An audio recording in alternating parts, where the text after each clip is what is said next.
Hello dear students, in this video we will start with a new topic which is Kohlrausch law for independent migration of ions. It states that the limiting molar conductivity of an electrolyte can be represented as the sum of the individual contribution of the cations and anions of the electrolyte. And this cap infinity sign, this is known as limiting molar conductivity. Here, this cap is also known as lambda. This is also known as lambda. Now, this cap M, basically it is used for representing electrolyte or the salt solution. And this lambda is used for representing the ions such as cation and anions. Now, we can see that lambda M infinity of electrolyte is equal to lambda M infinity of cation plus lambda M infinity of anions. Now, this can also be written in this form. This is an example of this very equation given.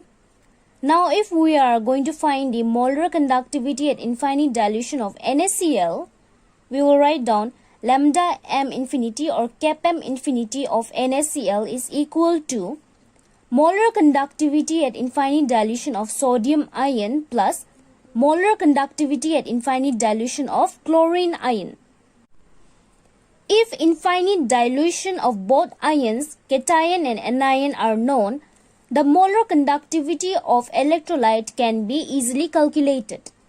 Now, if we have nu cation and nu anion or V cation and V anion, in this case what we will do is we will write the molar conductivity at infinite dilution of the electrolyte is equal to nu plus molar conductivity at infinite dilution of the cation plus nu minus molar conductivity at infinite dilution of anions. Now, what are these V or nu? These are the number of cations and anions. Now here, when we take an example, here we have taken example where there was only one cation and one anion. But in this case, there are two cations and three anions.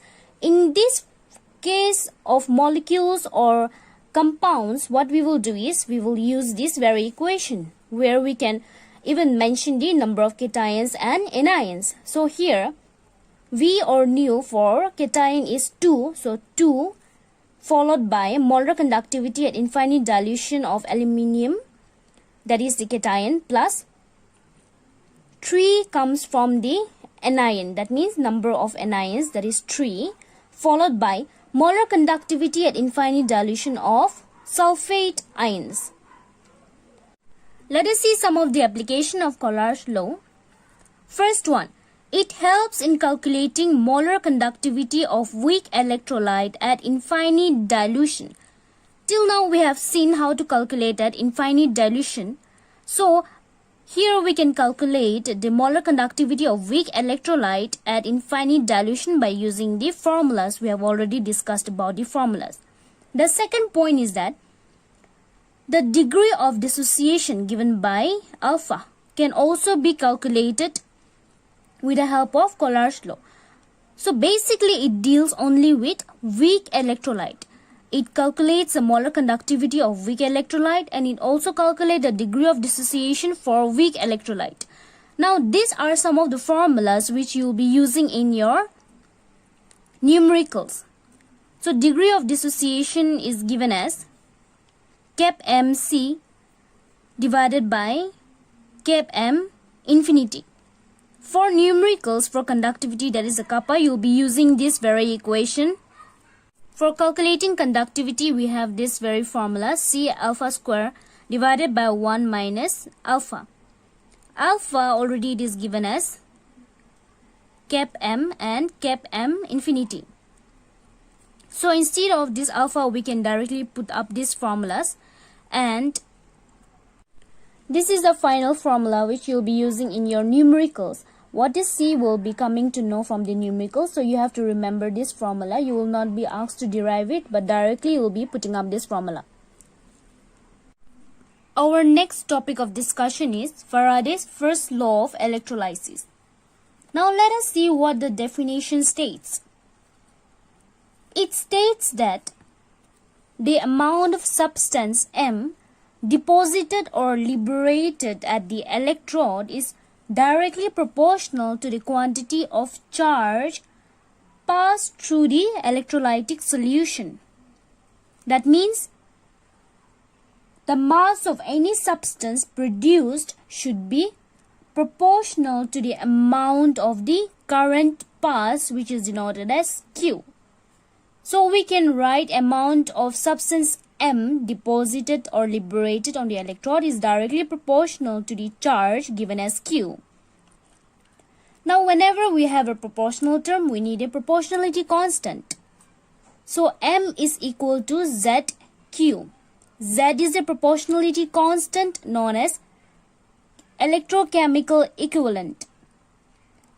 Now this electrochemical equivalent is defined as the amount of substance produced when plus or minus ampere of current is passed for I. I means it is current. We can see that current I is equal to 1 ampere. So you have to even remember the definition of electrochemical equivalent. Now let us go to the equation. Amount of substance M is equal to ZQ. Z being the proportionality constant, Q being the current. Now here, Q current. Q is equal to IT. That means current and time. So instead of Q, we can write IT. Charge is equal to IT. So instead of charge, we can write directly IT. So M becomes equal to ZIT.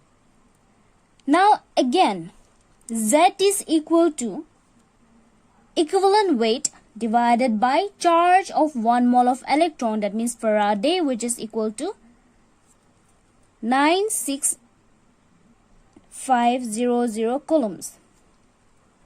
So instead of Z, we can also write equivalent weight divided by Faradays. So M can be written as equivalent weight means molecular mass.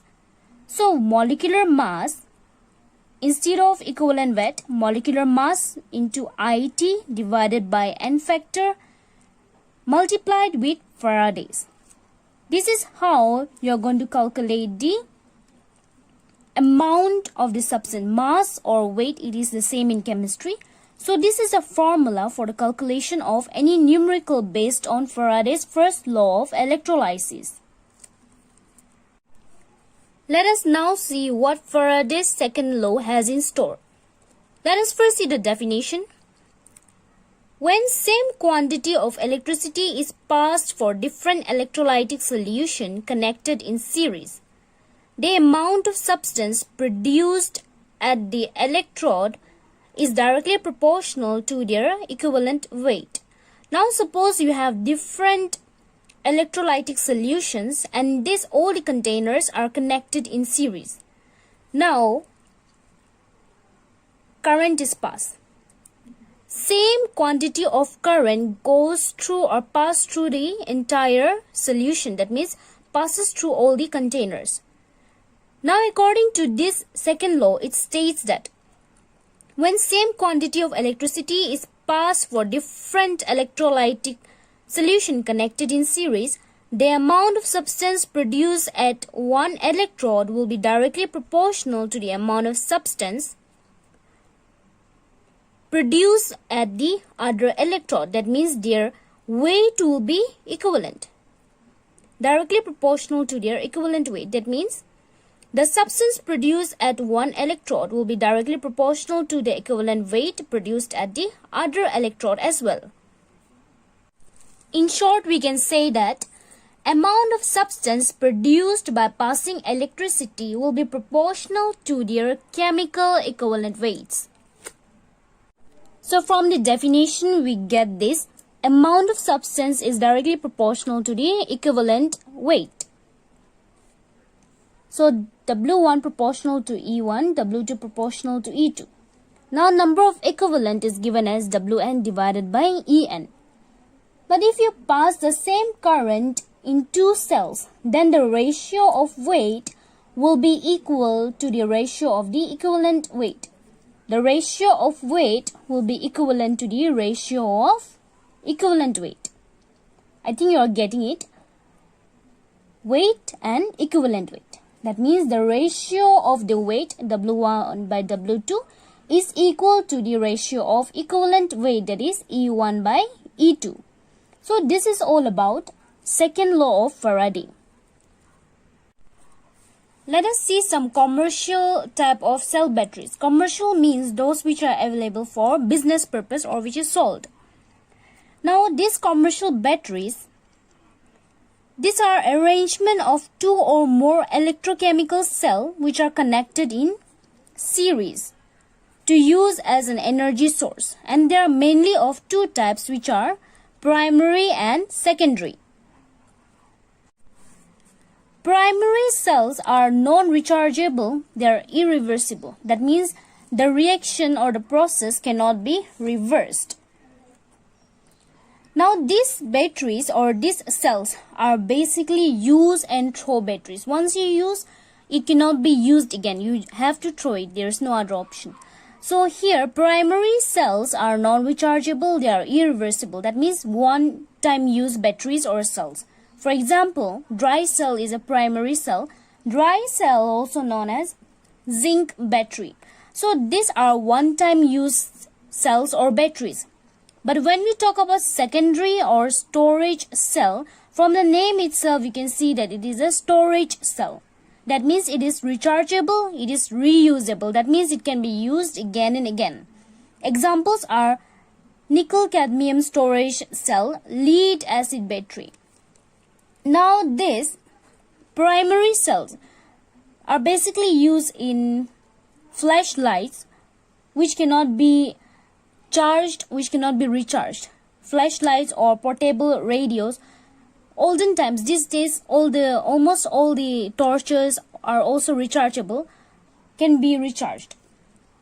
So secondary storage cell are rechargeable, reusable. Mostly phone batteries, electric cycles, or any batteries which can be charged and can be used again and again. They are not one-time use batteries or cells. In phones, mostly nickel-cadmium storage cell are used, and also lithium-ion batteries are used. Know that lithium battery is a primary cell, but lithium-ion battery is a secondary cell which is also used in phones. Nickel-cadmium storage is also used in phone, and even lithium-ion battery is also used in phone. So primary cells are one-time use cells or battery, but secondary storage cell are rechargeable and they can be used again and again. Now let us proceed to our next topic, which is fuel cell. Till now, so far we have studied about galvanic cell, where oxidation and reduction is carried out. In galvanic cell, basically, fuel, any type of fuel, is burned, and burning is oxidation. Upon burning of fuel, oxidation is carried out, and this chemical energy is directly converted to electrical energy. So this is what happened in galvanic cell. Because when oxidation and reduction occurs, a transfer of electron takes place. And this transfer of electron is directly done with the help of an electric wire. As a result, generating electric current. Now, this was a very efficient way of converting chemical energy to electrical energy with the help of a galvanic cell. Energy was not wasted, it was less time consuming, it was quicker, and less pollution occurred. But the only problem with galvanic cell was that electricity was generated on a small scale. If you look at the apparatus, it is quite compact. So electricity was generated on a very small scale.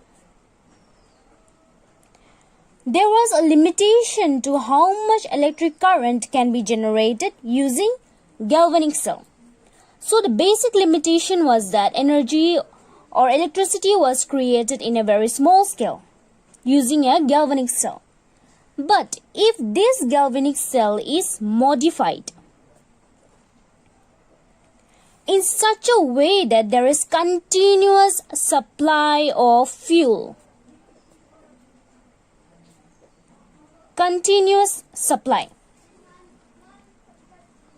which is getting oxidized and generating current. So in this way, efficiency will increase. In other way, if we modify this galvanic cell in such a way that continuous supply of fuel is fed in this apparatus, so what will happen is more electricity will be generated, resulting in increasing its efficiency.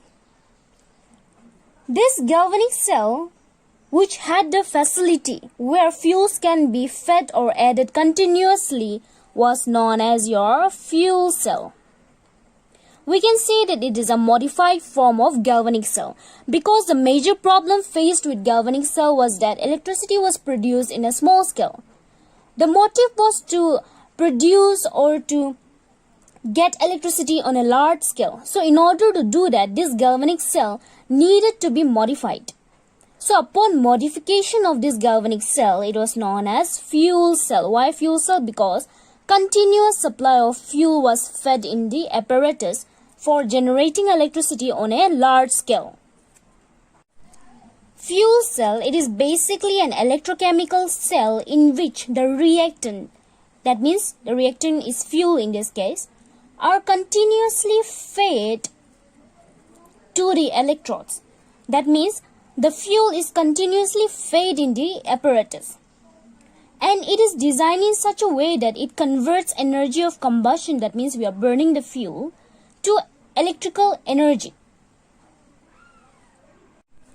In fuel cell, basically hydrogen and oxygen gases are used because combination of hydrogen and oxygen produces water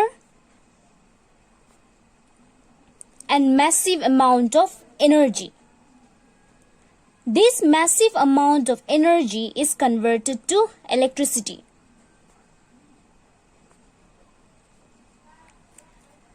Now we all know that hydrogen is a very reactive gas. That means it is an explosive gas. The energy released in this reaction, as I already mentioned, it is a massive amount of energy. As a result, this energy results in explosion because direct reaction between hydrogen and oxygen results in an explosion. That means the energy released will result in an explosion. So instead of a direct reaction in the fuel cell, indirect reaction of hydrogen gas and oxygen gas was done in order to avoid explosion. Let us see the apparatus of the fuel cell. In actual, it has a very complex apparatus, but here only the necessary portion have been shown. So the apparatus consists of two electrodes, anode and cathode, which are made up of carbon. Mostly porous graphite. Graphite is an allotrope of carbon, and platinum or palladium has been infused in these two electrodes. And in between it has an aqueous electrolyte, which may be KOH or NaOH. It also has a portion where water can be extracted from. So from the left hand side, hydrogen gas is fed inside it, and from the right hand side, oxygen gas is fed. Hydrogen and oxygen come in contact and chemical reaction occurs, and as a result, water is obtained, along with release of energy which is converted to electricity. Now let us see what are the reaction which takes place at anode and cathode. As we know that in the left hand side we have the anode where hydrogen is fed. Upon feeding of the hydrogen go and react with the OH of the electrolyte. Suppose if we are taking NaOH as the electrolyte, this hydrogen combines with OH, giving water and releasing 4 electrons. This electron travels to the cathode, and oxygen fed towards the cathode combines with the water of the aqueous electrolyte, also accepts the electron which was given by the anode, and as a result gives OH minus, ion.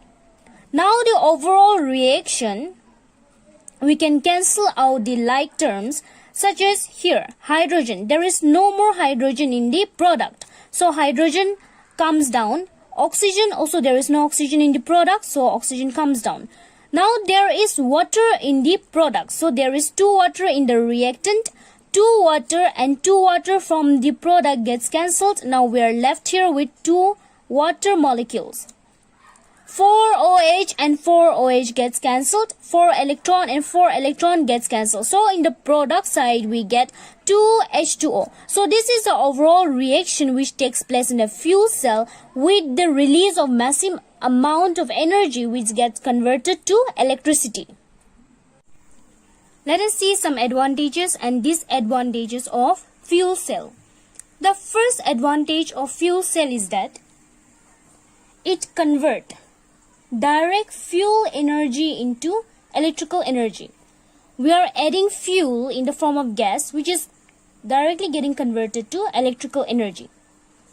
The second advantage is that it is highly efficient. That means it releases massive amount of energy. That means that massive amount of energy is getting converted to electrical energy. So electrical energy conversion will also be in massive form. That means more amount of energy is getting converted to electricity. That means it is highly efficient. And since we are not using any liquid fuel, there is no chance of pollution. Continuous production of energy. As long as we are feeding their fuel in the form of gas, we will get electricity. That means there is continuous production of energy. Now, what is the disadvantage? The first disadvantage is that it is highly cost effective. That means high cost of catalyst. And also, since continuous supply or continuously fuel is fed in the apparatus, more fuel will be needed. So that will also add to the cost of the fuel cell. So high cost of catalyst. The catalyst used in the fuel cell, it is very expensive. Now the second disadvantage is that it is difficult to handle gaseous fuel. Since the gaseous fuel which is used is hydrogen, and hydrogen, it is a highly reactive gas. So if we don't handle hydrogen properly, there will be explosion. So it is quite difficult to handle gaseous fuel. Now the third disadvantage is that highly corrosive nature of electrolyte. The electrolyte that we are using in the fuel cell, it has high chances of corroding. So these are some of the disadvantages of fuel cell. With every advantage, disadvantages follow. Let us go to the next topic, corrosion. This topic we have started studying it from class 9 itself. Now what is corrosion? Process of deterioration of metal. That means damaging of metal due to the action of air or water is known as corrosion.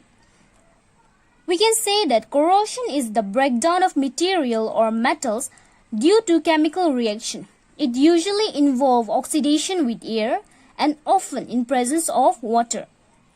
If there is no moisture, corrosion will not take place. So basically oxidation takes place. Now when iron starts corroding, rust is formed, and rust has the formula Fe2O3xH2O. There are certain factors which increases or decreases the rate of corrosion. Let us see one by one. Reactive metal. That means higher the reactivity of a metal, greater will be its tendency to corrode. That means a reactive metal, it will have the tendency to go and combine with every atoms or molecule present in the environment. Now since it is very reactive, it will also have greater tendency to corrode. So it will corrode faster. Even presence of carbon dioxide in water increases the rate of corrosion. Presence of electrolytes in water, that means presence of ions, also increases corrosion. Now presence of impurities also play a vital role in corrosion. That means the impurities can be any compound. Those compounds can go and react with air or water. In the presence of water, it can react with oxygen, and corrosion will increase. So presence of impurities increases corrosion. Now protective coating. When we coat any metal with a protective coating, it will result in decreasing of corrosion. So these are the certain factors which increases or decreases the rate of corrosion. Let us see some of the processes through which corrosion of iron can be prevented. The first method is barrier protection. So the corrosion can be prevented by painting or applying thin layer of oil or grease, or even electroplating with metals such as zinc, aluminium, chromium, etc. Now electroplating means the iron or any metal can be covered with a thin solution of that very metal, such as zinc, aluminium, chromium, etc. Now the second point, sacrificial protection. Now this corrosion can be prevented by covering the metal surface with a layer of more reactive metals such as zinc, aluminium, etc. And covering the metal surface with zinc is known as galvanization. Now in this process, the metal or the iron which we have to protect from corrosion will be covered with any of this zinc or aluminium, and now damage will take place for sure. But when this damage takes place, zinc or aluminium covering will be damaged, but the iron will be protected from corrosion. Now the third one, using anti-rust solution. The rate of rusting can be decreased by applying certain solutions such as solution of alkaline, phosphate, chromate, etc. Now in all this process what is done is the iron or the metal which needs to be protected is covered with certain solution, covered with certain metals in order to protect them from corrosion. This anti-rust solution means those solutions which do not get rusted easily. Those kind of solution will be covered or will be painted, or any metal can be dipped in it and it will form a covering. That covering, since it is anti-rust solution, the metal or the iron which we want to protect from corrosion will not be corroded. So with the help of any of this process, corrosion or the rate of corrosion can be decreased. Now in our next video, we will start with numerical problems.